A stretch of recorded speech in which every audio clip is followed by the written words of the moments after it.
ರಾಜ್ಯದ ಪ್ರತಿಷ್ಠೆಗೆ ಕಳಂಕವಾಯಿತು KPSC.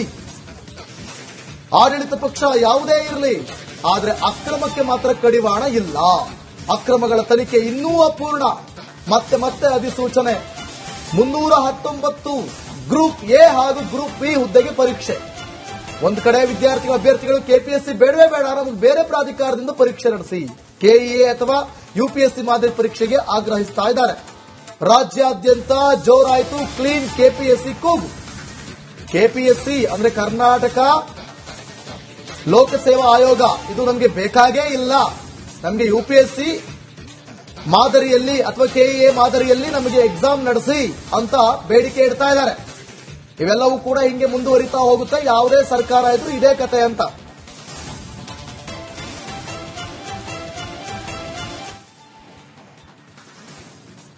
KPSC ವಿರುದ್ಧ ಕೇಳಿಬಂದಿರೋ ಅಕ್ರಮ ಆರೋಪಗಳು ಇನ್ನೂ ಕೂಡ ಮುಗ್ದಿಲ್ಲ. ಈಗಾಗಲೇ ಹಲವು ನೇಮಕಾತಿ ಪರೀಕ್ಷೆಗಳ ಕುರಿತಾಗಿ ಸಿಐಡಿ ತನಿಖೆಯನ್ನ ನಡೆಸ್ತಾ ಇದೆ. ಇದೆಲ್ಲದರ ನಡುವೆಯೇ ಮತ್ತೆ ಈ 319 ಹುದ್ದೆಗಳು ಗ್ರೂಪ್ ಎ ಹಾಗೂ ಗ್ರೂಪ್ ಬಿ ಹುದ್ದೆಗಳ ಭರ್ತಿಗೆ ಹೊಸ ಅಧಿಸೂಚನೆಯನ್ನ ಸರ್ಕಾರ ಹೊರಡಿಸಿದೆ. ಇದಕ್ಕೂ ಕೂಡ ಕೆಪಿಎಸ್ಸಿ ಮುಖಾಂತರನೇ ಪರೀಕ್ಷೆ ನಡೆಸ್ತೀವಿ ಅಂತ.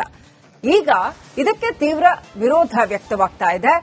ರಿಪಬ್ಲಿಕ್ ಕನ್ನಡದ ಇವತ್ತಿನ ಕ್ಯಾಂಪೇನ್ನಲ್ಲಿ ವೀಕ್ಷಕರೇ, ಯುವಕರ ಈ ಬೇಡಿಕೆಗೆ ನಾವು ವೇದಿಕೆಯನ್ನು ಕೊಡ್ತಾ ಇದ್ದೀವಿ. ಈ ವಿವಾದದ ಕುರಿತಾಗಿ ವಿವರವಾದಂತಹ ಡೀಟೇಲ್ಸ್ ನೋಡೋಣ. ಕೆಪಿಎಸ್ಸಿ ವಿರುದ್ಧ ಇದೀಗ ಅಭ್ಯರ್ಥಿಗಳು ಮತ್ತೊಂದು ಕಡೆ ವಿದ್ಯಾರ್ಥಿ ಸಂಘಟನೆಗಳು ಈಗ ಮತ್ತೆ ಸಿಡಿದೆದ್ದಿದ್ದಾರೆ. ಮತ್ತೆ ಅಧಿಸೂಚನೆಯನ್ನ ಹೊರಡಿಸಿದೆ 319 ಪೋಸ್ಟ್ಗೆ, ಕೆಎಸ್ ಪೋಸ್ಟ್ಗೆ. ಹೀಗಾಗಿ ಯಾವುದೇ ಕಾರಣಕ್ಕೂ ಕೆಪಿಎಸ್ಸಿ ಪರೀಕ್ಷೆ ನಡೆಸಬಾರದು ಎಂಬುದು ಒತ್ತಾಯವಾಗಿದೆ. ಯಾಕಂದ್ರೆ ಕೆಎಸ್ ಹಿಂದೆ ಕೆಎಸ್ ಪರೀಕ್ಷೆ ನಡೆಸಿತು, ಅಲ್ಲಿ ಬ್ರಹ್ಮಾಂಡ ಭ್ರಷ್ಟಾಚಾರ, ಪಿಡಿಒ ಪರೀಕ್ಷೆಯಲ್ಲಿ ಬ್ರಹ್ಮಾಂಡ ಭ್ರಷ್ಟಾಚಾರ ಆರೋಪ, ಅದರ ನಡುವೆ ಪಶುವೈದ್ಯಕೀಯದಲ್ಲಿ ಹಣ ಕೊಟ್ಟವರಿಗೆ ಹುದ್ದೆ ಎಂಬುದು ಆರೋಪ. 319 ಗ್ರೂಪ್ ಎ, ಬಿ ಹುದ್ದೆಗಳ ಭರ್ತಿಗೆ ಅಧಿಸೂಚನೆ. ಕೆಪಿಎಸ್ಸಿ ಪರೀಕ್ಷೆ ನಡೆಸದಂತೆ ಬಲವಾಯಿತು ಕೂಗು. ಹೌದು, ಕೆಪಿಎಸ್ಸಿ ವಿರುದ್ಧ ನೇಮಕಾತಿ ಅಕ್ರಮದ ಆರೋಪಗಳು ಇನ್ನೂ ಕೂಡ ಅಂತ್ಯ ಕಂಡಿಲ್ಲ. ಹಲವು ಪರೀಕ್ಷೆಗಳ ಕುರಿತು ತನಿಖೆ ನಡೆಯುತ್ತಿರುವಂತಹ ಸಂದರ್ಭದಲ್ಲೇ 319 ಗ್ರೂಪ್ ಎ ಹಾಗೂ ಗ್ರೂಪ್ ಬಿ ಹುದ್ದೆಗಳ ಭರ್ತಿಗೆ ಅಧಿಸೂಚನೆ ಹೊರಡಿಸಿದೆ. ಇದಕ್ಕೆ ಭಾರಿ ವಿರೋಧ ಕೂಡ ವ್ಯಕ್ತವಾಗ್ತಾ ಇದೆ. ಆಲ್ರೆಡಿ ಕೆಪಿಎಸ್ಸಿಯಲ್ಲಿ ತುಂಬಾ ಹಗರಣಗಳಾಗಿದ್ದಾವೆ. ಇಂಡಸ್ಟ್ರಿಯಲ್ ಎಕ್ಸ್ಟೆನ್ಷನ್ ಆಫೀಸರ್ ಆಗಲಿ, ಕೆಎಎಸ್ ಆಗಲಿ, ಮತ್ತೆ ಈಗ ನಮ್ದೇ ವೆಟನರಿ ಆಫೀಸರ್ ಎಕ್ಸಾಮ್ ಮತ್ತೆ ಪಿಎಸ್ಐ ಎಕ್ಸಾಮ್, ಇಷ್ಟು ಹಗರಣಗಳಾದ್ಮೇಲೂ ಕೂಡ 319 ಪೋಸ್ಟ್ ಗ್ರೂಪ್ ಎ ಮತ್ತೆ ಗ್ರೂಪ್ ಬಿ ಪೋಸ್ಟ್ ಇದನ್ನ ಅನೌನ್ಸ್ ಮಾಡಿರೋದು ಎಲ್ಲೋ ದಾರಿ ತಪ್ಸಕ್ಕೆ ಅಂತ ಅನ್ನಿಸ್ಬಿಡುತ್ತೆ. ಎಲ್ಲೋ ಮತ್ತೆ ನಮ್ಮ ಮೇಲೆನೆ ಸ್ವಲ್ಪ ವಿಶ್ವಾಸ ಇರ್ಲಿ ಅಂತ. ಬಟ್ ಇದು ಕೂಡ ಹಿಂಗೆ ಹಗರಣದಲ್ಲಿ ಎಂಡ್ ಆಗಿ ಸಿಬಿಐ ತನಿಖೆಗೆ ಹೋಗ್ಲಿ ಅಂತ ನಾವು ಆಗ್ರಹ ಮಾಡ್ಕೊಂಡು ಕುತ್ಕೊಂಡು, ಇಲ್ಲ ಅವ್ರು ಸಿಐಡಿಗೆ ಇದ್ ಮಾಡ್ತೀವಿ ಅಂತ ಮತ್ತೆ ಇದೇ ತರ ಎಲ್ಲಿ ಎಂಡ್ ಆಗುತ್ತೋ ಅನ್ನೋ ಒಂದು ನಮಗೆ ಸಂಶಯ ಇದೆ. ಕೆಎಸ್, ಪಿಡಿಒ ಹಾಗೂ ಪಶುವೈದ್ಯಕೀಯ ಪರೀಕ್ಷೆಗಳಲ್ಲಿ ಬ್ರಹ್ಮಾಂಡ ಭ್ರಷ್ಟಾಚಾರದ ಆರೋಪವಿದೆ. ಬ್ರೋಕರ್ಗಳೇ ಹಣ ಕೊಟ್ಟರೆ ಮಾತ್ರ ಹುದ್ದೆ ಮಾಡಿಸಿಕೊಡ್ತೀವಿ ಅಂತ ಕುಲ್ಲಂ ಹೇಳಿದ್ದಾಗಿದೆ. ಟೇಬಲ್ನಿಂದ ಟೇಬಲ್ಗೆ OMR ಶೀಟ್ ವರ್ಗಾಯಿಸಲು ಕಾಸು ಕೊಡಬೇಕು ಅಂತ ಹೇಳಿದ್ದ ವಿಡಿಯೋ ಕೂಡ ಲಭಿಸಿತ್ತು ನೋಡಿ.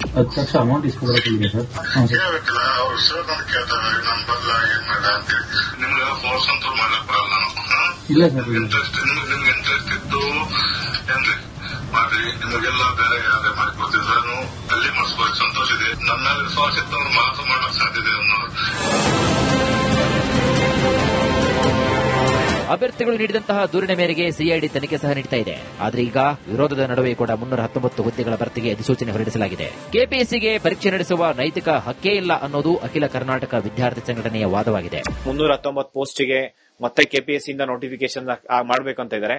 ಯಾವುದೇ ಕಾರಣಕ್ಕೂ ಸ್ಟೂಡೆಂಟ್ಸ್ ಅಕ್ಸೆಪ್ಟ್ ಮಾಡಕ್ ರೆಡಿ ಇಲ್ಲ ಸರ್. ಯಾಕೆಂದ್ರೆ ಕೆಪಿಎಸ್ಸಿ ಇಂದ ಫಸ್ಟ್ ಈ ಒಂದು ನೋಟಿಫಿಕೇಶನ್ ಯುಪಿಎಸ್ಸಿ ಮಾಡಿ within A span of 1 year ಅಲ್ಲಿ ನೋಟಿಫಿಕೇಶನ್ ಕಂಪ್ಲೀಟ್ ಆಗಬೇಕು. ಇದೇ ನೋಟಿಫಿಕೇಶನ್ ಕೆಪಿಎಸ್ಸಿ ಏನಾದ್ರು ಕೊಟ್ರೆ ನೆಕ್ಸ್ಟ್ 5 years ತಗೊಂತಾರೆ ಸರ್. ಮತ್ತೆ ಯಾರು ಬಡವರು ಸೆಲೆಕ್ಟ್ ಆಗಲ್ಲ. ಎಲ್ಲ ಶ್ರೀಮಂತರು, ಯಾರು ದುಡ್ಡು ಇರ್ತಾರೆ ಅವರು, ಯಾರು ಕೆಎಸ್ ಅಂದ್ರೆ IAS ಇರ್ತಾರೆ, IPS ಇರ್ತಾರೆ, ಡಿವೈಎಸ್ಪಿ, ತಹಸೀಲ್ದಾರ್ ಇರ್ತಾರೆ, ಇವ್ರ ಮಕ್ಕಳಷ್ಟೇ ಸೆಲೆಕ್ಟ್ ಆಗ್ತಾರೆ. ಹಣ ಕೊಟ್ಟವರಿಗೆ ಮಾತ್ರ ಹುದ್ದೆ ಹಂಚಿಕೆ. ಅನ್ಯಾಯದ ವಿರುದ್ಧ ಅಭ್ಯರ್ಥಿಗಳ ಆಕ್ರೋಶ. ಪಶುವೈದ್ಯಕೀಯ ಪರೀಕ್ಷೆಯಲ್ಲಿ ಅನ್ಯಾಯವಾಗಿರುವಂತಹ ಅಭ್ಯರ್ಥಿಗಳು ಕೂಡ ಆಕ್ರೋಶಗೊಂಡಿದ್ದಾರೆ. ಹಣ ಕೊಟ್ಟವರಿಗೆ ಹುದ್ದೆ ನೀಡಿದ್ದು ನಮಗೆ ಅನ್ಯಾಯವಾಗಿದೆ. ಯಾವುದೇ ಕಾರಣಕ್ಕೂ ಕೆಪಿಎಸ್ಸಿ ಪರೀಕ್ಷೆ ನಡೆಸಬಾರದು ಅನ್ನೋದು ಅವರ ಆಗ್ರಹವಾಗಿದೆ. ಮಾಡುವಂತಹ ಪರೀಕ್ಷೆಯನ್ನ ಒಂದು ಉತ್ತಮವಾದ ಆದ್ಯತೆ ಮಾಡಿ, ಕೆಪಿಎಸ್ಸಿ ಮಾತ್ರ ಸರಿಯಾಗದೇ ಇರುವಂತಹ ಒಂದು ಪ್ರದೇಶಕ್ಕೆ ಆಗಲೇ ತಲುಪಿಟ್ಟಿದೆ. ಅದನ್ನ ನಾವು ಅಳಕಳಿಕ್ ಸಾಧ್ಯನೇ ಇಲ್ಲ. ಅದ ಹೆಂಗೆ ಇಡೀ ಪ್ರಪಂಚಕ್ಕೆ ಗೊತ್ತಾಗಿರುವಂತಹ ಒಂದು ಸತ್ಯ ಆಗ್ಬಿಟ್ಟಿದೆ. ಆದ್ರೆ ಅದನ್ನ ಕೆಪಿಎಸ್ಸಿಯನ್ನ ಒಂದು ಶುದ್ಧೀಕರಣ ಮಾಡಿ, ಇಲ್ಲ ಅಂತಂದ್ರೆ ಕೆಪಿಎಸ್ಸಿನ ಬಂದ್ ಮಾಡಿ ಅದರಲ್ಲಿ ಬರುವಂತಹ ಪರೀಕ್ಷೆಗಳನ್ನ ಬೇರೆ ಒಂದು ಸಂಸ್ಥೆಗಳಿಗೆ, ಪರೀಕ್ಷಾ ಇಲಾಖೆಗಳಿಗೆ ನೀಡಿ ಅಂತ. ಎಬಿವಿಪಿ ಸಹ ಕೆಪಿಎಸ್ಸಿ ಭ್ರಷ್ಟಾಚಾರ ಕೂಪವಾಗಿದೆ, ಇನ್ನೂ ಸರಿಯಾಗಿ ತನಿಖೆಯಾಗಿಲ್ಲ. ಇದರ ನಡುವೆ ಸರ್ಕಾರ ಕೆಪಿಎಸ್ಸಿ ಮುಖಾಂತರ ಮತ್ತೆ ಹೊಸ ನೇಮಕಾತಿ ಸರ್ಕಾರ ಮಾಡುತ್ತಿದ್ದು ಸರ್ಕಾರದ ಮೇಲೆ ಅನುಮಾನ ಮೂಡಿದೆ ಅಂತ ಹೇಳಿದ್ರು. ಈಗ ಕೆಪಿಎಸ್ಸಿ ಅಂತೂ ಪರೀಕ್ಷೆಯನ್ನ ನಡೆಸಲ್ಲಿ ಬಹಳಷ್ಟು ವಿಫಲ ಹೊಂದಿದೆ, ಮತ್ತೆ ಭ್ರಷ್ಟಾಚಾರಗಳ ಕೂಪ ಆಗಿ ಇವತ್ತು ಎಲ್ಲರ ಮುಂದೆ ಕೆಪಿಎಸ್ಸಿ ಕಾಣಿಸ್ಕೊಳ್ತಾ ಇದೆ. ಅದರ ನಡುವೆನೆ ಇನ್ನೊಂದಷ್ಟು ಹುದ್ದೆಗಳಿಗೆ ಸರ್ಕಾರ ಯಾಕೆ ಕೆಪಿಎಸ್ಸಿ ಮೂಲಕನೇ ಕರೆಯೋದಿಕ್ ಹೊರಟಿದೆ ಅನ್ನೋದು ಗೊತ್ತಾಗ್ತಿಲ್ಲ. ಇದರ ತನಿಖೆನೆ ಸಂಪೂರ್ಣ ಆಗದೆ ಇದರಲ್ಲಿ ಏನ್ ಭ್ರಷ್ಟಾಚಾರ ನಡೆದಿದೆ ಅನ್ನೋದೇ ಸರಿಯಾಗಿ ಹೊರಗಡೆ ಬರದೆ ಸರ್ಕಾರ ತರಾತುರಿಯಲ್ಲಿ ಈ ಒಂದು 300ಕ್ಕೂ ಅಧಿಕ ಹುದ್ದೆಗಳನ್ನ ಕೆಪಿಎಸ್ಸಿ ಥ್ರೂ ಕರೀತಾ ಇರೋದಿದೆಯಲ್ಲ, ಇದು ಸರ್ಕಾರದ ಮೇಲೆನೆ ಅನುಮಾನ ಬರುವ ರೀತಿ ಮಾಡ್ತಾ ಇದೆ. ಇನ್ನು ಈ ವಿಚಾರದ ಬಗ್ಗೆ ಕೆಪಿಎಸ್ಸಿ ಕಾರ್ಯದರ್ಶಿ ಜ್ಯೋತಿ ರಿಪಬ್ಲಿಕ್ ಕನ್ನಡದೊಂದಿಗೆ ಮಾತನಾಡಿದ್ದಾರೆ. ಪರೀಕ್ಷೆಗಳನ್ನು ಹಮ್ಮಿಕೊಳ್ಳುವುದು ಸರ್ಕಾರದ ನಿರ್ಧಾರ, ಆದರೆ ಇಡೀ ವ್ಯವಸ್ಥೆ ಸ್ಥಗಿತ ಮಾಡಬೇಕೆಂದು ಹೇಳುವುದು ಸರಿಯಲ್ಲ ಅಂತ ಪ್ರತಿಕ್ರಿಯಿಸಿದ್ದಾರೆ. ಆರೋಪ ಅವರದ್ದು ಆತರ ಡಿಮಾಂಡ್ ಇದೆ, ಹಂಗಾಗಿನೇ ನಾವ್ ಹೇಳಿದ್ದು ಅದು ಸರ್ಕಾರ ತೆಗೆದುಕೊಳ್ಳುವ ನಿರ್ಧಾರ. ಸರ್ಕಾರ ತಗೊಂಡು ಕೊಡೋದೇ ಇಲ್ಲ ಅಂತ ಸರ್ಕಾರ ತೀರ್ಮಾನ ತಗೊಂಡ್ರೆ ನಾವೇನು ಮಾಡ್ತೀವಿ ಅಂತ ಹೇಳಲಿಕ್ಕೆ ಆಗಲ್ಲ. ಅನುಮಾನಗಳೇ ಜಾಸ್ತಿ ಇರೋದು, ಪ್ರೂವ್ ಆಗಿರುವಂತದ್ದು ಬಹಳ ಕಡಿಮೆ. ಹಾಗಾಗಿ ಇಡೀ ವ್ಯವಸ್ಥೆ ಏನಿದೆ ಅದನ್ನೇ ನಾವು ಸ್ಥಗಿತಗೊಳಿಸ್ಬಿಡ್ಬೇಕು ಅಂತ ಹೇಳೋದು ಸರಿಯಲ್ಲ. ವ್ಯವಸ್ಥೆನ ಸರಿ ಮಾಡಬೇಕು ಅನ್ನೋದಷ್ಟೇ ನಮ್ಮ ಗುರಿಯಾಗಿರ್ಬೇಕು. ಸರ್ಕಾರ ಏನಾದ್ರು ಇಲ್ಲ ಕೊಡಲ್ಲ ಅಂತ ತೀರ್ಮಾನ ತಗೊಂಡ್ರೆ ನಾವು ಅದಕ್ಕೆ ತಲೆ ಬಾಗ್ಲೇಬೇಕಾಗತ್ತೆ. ಸರ್ಕಾರ ಇಸ್ ದ ಅಲ್ಟಿಮೇಟ್. ನೂತನ ಸಚಿವ ರಿಜ್ವಾನ್ ಅರ್ಷದ್ ಕೂಡ ಪ್ರತಿಕ್ರಿಯಿಸಿದ್ದಾರೆ. ಕೆಪಿಎಸ್ಸಿಯಲ್ಲಿರುವಂತಹ ಸಮಸ್ಯೆಗಳು ಗಮನಕ್ಕಿವೆ, ಅದಕ್ಕೋಸ್ಕರನೇ ಸದನ ಸಮಿತಿ ಮಾಡಿದ್ದಾಗಿ ಹೇಳಿದ್ದಾರೆ. ಕೆಪಿಎಸ್ಸಿಯಲ್ಲಿ ಏನೇನ್ ನಡೀತಾ ಇದೆ ಅಂತಕ್ಕಂಥದ್ದು ಒಂದು ಸದನ ಸಮಿತಿ ಮಾಡಿ ಇಡೀ ವ್ಯವಸ್ಥೆಯನ್ನೇ ಹೇಗೆ ಸರಿ ಮಾಡಬೇಕು ಅಂತ ಹೇಳಿ, ಸೊ ಅದನ್ನು ಸರಿ ಮಾಡಬೇಕು, ಅಧ್ಯಯನ ಮಾಡಿ ಅದರಲ್ಲಿ ಏನೇನ್ ಲೂಪ್ ಹೋಲ್ಸ್ ಇದೆ ಅದು ಹೇಗೆ ಸರಿ ಮಾಡಬಹುದು, ಬೇರೆ ಇರ್ತಕ್ಕಂಥ ಸ್ಟೇಕ್ ಹೋಲ್ಡರ್ಸ್ ಜೊತೆಗೆ ಎಲ್ಲರಿಗೂ ಒಂದು ಚರ್ಚೆ ಮಾಡಿ ಸಮಿತಿ ರೆಕಮೆಂಡೇಶನ್ ಮಾಡಿದ ತಕ್ಷಣ ಆ ರೆಕಮೆಂಡೇಶನ್ ಮೇಲೆ ಕೆಪಿಎಸ್ಸಿ ಬಹುಶಃ ಯುಪಿಎಸ್ಸಿ ಮಾಡೆಲ್ ಅಲ್ಲೇ ಮಾಡಬೇಕು ಅಂತ ನಮ್ಮ ಸರ್ಕಾರದ ಉದ್ದೇಶ ಇದೆ. ಒಟ್ನಲ್ಲಿ ಕೆಪಿಎಸ್ಸಿ ವಿರುದ್ಧ ಆಕ್ರೋಶದ ಜ್ವಾಲೆ ಜೋರಾಗಿದೆ. 319 ಗ್ರೂಪ್ ಎ ಹಾಗೂ ಗ್ರೂಪ್ ಬಿ ಹುದ್ದೆಗಳ ಪರೀಕ್ಷೆಯನ್ನ ಸರ್ಕಾರ ಇದರ ಮೂಲಕವೇ ಮುಂದುವರಿಸುತ್ತಾ ಬೇರೆ ವ್ಯವಸ್ಥೆ ಮಾಡುತ್ತಾ ಅನ್ನೋದನ್ನ ಕಾದು ನೋಡಬೇಕಾಗಿದೆ.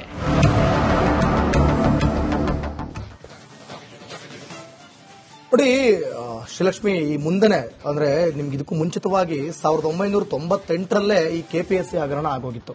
ಗ್ಯಾಜೆಟೆಡ್ ಪ್ರೊಬೇಷನರೀಸ್ ಅಂತ ಹೇಳಿ ಅಲ್ಲಿ ಈಗ ಉದಾಹರಣೆಗೆ ಅಸಿಸ್ಟೆಂಟ್ ಕಮಿಷನರ್, ತಹಶೀಲ್ದಾರ್ ಹುದ್ದೆಗೆ ಅಪ್ಲೈ ಮಾಡಿದಾಗ ಅಲ್ಲಿ ಆ ಸಂದರ್ಭದಲ್ಲಿ ಅಧಿಕಾರಿಗಳು ಏನ್ ಮಾಡಿದ್ರು ಅಂತಂದ್ರೆ ಆ ಕೆಪಿಎಸ್ಸಿ ಸಂಘದ ಅಧ್ಯಕ್ಷರ ಮೇಲೆ ಕೇಸ್ ಕೂಡ ಆಗಿತ್ತು. 28 ವರ್ಷಗಳ ಕಾಲ ಆ ಕೇಸ್ ನಡೆದು ಮೊನ್ನೆ 2026ರಲ್ಲಿ ಬೆಂಗಳೂರು ನ್ಯಾಯಾಲಯ ಆ ಕೇಸಿನ ಅವ್ರನ್ನ ಖುಲಾಸೆ ಮಾಡಿತು. ಪಿ ಕೃಷ್ಣ ಅಂತ ಹೇಳಿ ಆಗ ಅಧ್ಯಕ್ಷರಾಗಿದ್ರು. ಏನು ಅಂತಂದ್ರೆ ಈ ಅಭ್ಯರ್ಥಿಗಳಿಗೆ ಇನ್ಕಮ್ ಕ್ಯಾಶ್ ಸರ್ಟಿಫಿಕೇಟ್ ಅನ್ನ ಇವರು ಮಾಡ್ಕೊಡೋದು ಇಲ್ಲ ಅಂತಂದಾಗ ಇವರು ಅದನ್ನ ಅಕ್ರಮವಾಗಿ ಮಾಡಿಕೊಡುವಂಥದ್ದು 1998ರಲ್ಲಿ. ಅದಾದ ಮೇಲೆ 2011ರಲ್ಲಿ 2015ರಲ್ಲಿ ಎಫ್ಡಿಎ ಪ್ರಶ್ನೆ ಪತ್ರಿಕೆ ಲೀಕ್ ಆಯಿತು ಅಂತ ಹೇಳಿ, 2021ರಲ್ಲೂ ಕೂಡ ಕೆಎಸ್ ಪ್ರಶ್ನೆ ಪತ್ರಿಕೆ ಲೀಕ್ ಆಯಿತು ಅಂತ ಹೇಳಿ, ಹೀಗೆ ಹಲವಾರು ರೀತಿ ಈ ಒಂದು ಕೆಪಿಎಸ್ಸಿಯಲ್ಲಿ ಹಗರಣಗಳು ಪ್ರಕರಣಗಳು ಕೇಳಿ ಬರ್ತಾ ಇವೆ. ಇದಕ್ಕೆ ಮುಕ್ತಿ, ಇದಕ್ಕೆ ಎಂಡ್ ಅಂತ ಇಲ್ವೇ ಇಲ್ಲ. ಸೊ ಹಾಗಾಗಿ ರಿಪಬ್ಲಿಕ್ ಕನ್ನಡ ಧ್ಯೇಯ ವಾಕ್ಯ ಇದು ನಿಮ್ಮ ಧ್ವನಿ, ಜನರ ಅಭಿಪ್ರಾಯಕ್ಕೆ ಒಂದು ಮುಕ್ತ ವೇದಿಕೆಯನ್ನ ರಿಪಬ್ಲಿಕ್ ಕನ್ನಡ ಒದಗಿಸಿಕೊಡ್ತಾ ಇದೆ. ಅದರಂತೆ ನೀವು ಕೂಡ ನಿಮ್ಮ ಅಭಿಪ್ರಾಯವನ್ನು ತಿಳಿಸಬಹುದು. ಈಗಾಗಲೇ ವಿವಾದದ ಕೇಂದ್ರವಾಗಿರುವ ಕರ್ನಾಟಕ ಲೋಕಸೇವಾ ಆಯೋಗ ಕೆಪಿಎಸ್ಸಿ ವಿರುದ್ಧ ಕೇಳಿ ಬಂದಿರುವಂತಹ ಹಲವು ಹಗರಣಗಳ ತನಿಖೆ ಇನ್ನೂ ಕೂಡ ಪೂರ್ಣಗೊಂಡಿಲ್ಲ. ಇಂತಹ ಸಂದರ್ಭದಲ್ಲಿ 319 ಗ್ರೂಪ್ ಎ ಹಾಗೂ ಗ್ರೂಪ್ ಬಿ ಹುದ್ದೆಗಳ ನೇಮಕಾತಿಗೆ ಪರೀಕ್ಷೆ ನಡೆಸಲು ಕೆಪಿಎಸ್ಸಿ ಅಧಿಸೂಚನೆ ಹೊರಡಿಸಿದೆ. ಇದಕ್ಕೆ ವ್ಯಾಪಕ ವಿರೋಧವೂ ಕೂಡ ವ್ಯಕ್ತ ಆಗ್ತಾ ಇದೆ. ಇವೆಲ್ಲವನ್ನು ಕೂಡ ಇನ್ನು ಹಾಗೆ ಇಟ್ಕೊಂಡು ನೀವು ಮತ್ತೆ ಎಕ್ಸಾಮ್ ಅನ್ನ ನೀವು ಕಂಡಕ್ಟ್ ಮಾಡಿದೀರಾ. ಸೊ ಹಾಗಾಗಿ ಈಗ ಸರ್ಕಾರ ಏನ್ ಮಾಡಬೇಕು, ವಿದ್ಯಾರ್ಥಿಗಳು ಬೇಡಿಕೆ ಇಟ್ಟಂತ ಇದನ್ನ ಬದಲಾಯಿಸಬೇಕಾ ಅಥವಾ ಬೇರೆ ಒಂದು ಪ್ರಾಧಿಕಾರದ ಜೊತೆ ಎಕ್ಸಾಮ್ ಅನ್ನ ನೀಡಬೇಕಾ? ಸೊ ಇದರ ಬಗ್ಗೆ ವಿದ್ಯಾರ್ಥಿಗಳು ಕೂಡ ಕರೆ ಮಾಡಿ ಮಾತನಾಡಬಹುದು, ಅಥವಾ ಅಭ್ಯರ್ಥಿಗಳಿದ್ರು ಕೂಡ ಕರೆ ಮಾಡಿ ಮಾತನಾಡಬಹುದು, ಪಬ್ಲಿಕ್ಸ್ ಕೂಡ ಕರೆ ಮಾಡಿ ಮಾತನಾಡಬಹುದು. ನಿಮ್ಮ ಆಲ್ ಲೈನ್ಸ್ ಓಪನ್ ಆಗಿದೆ. ವಾಟ್ಸ್ಆಪ್ನಲ್ಲೂ ನಿಮ್ಮ ಅಭಿಪ್ರಾಯವನ್ನು ತಿಳಿಸಬಹುದು, ಎಕ್ಸ್ ಖಾತೆಯಲ್ಲೂ ಕೂಡ ನಿಮ್ಮ ಅಭಿಪ್ರಾಯವನ್ನು ತಿಳಿಸಬಹುದು. ಈಗ ಕರೆ ಮಾಡಿ ಕೂಡ ನೀವು ಮಾತನಾಡಬಹುದು.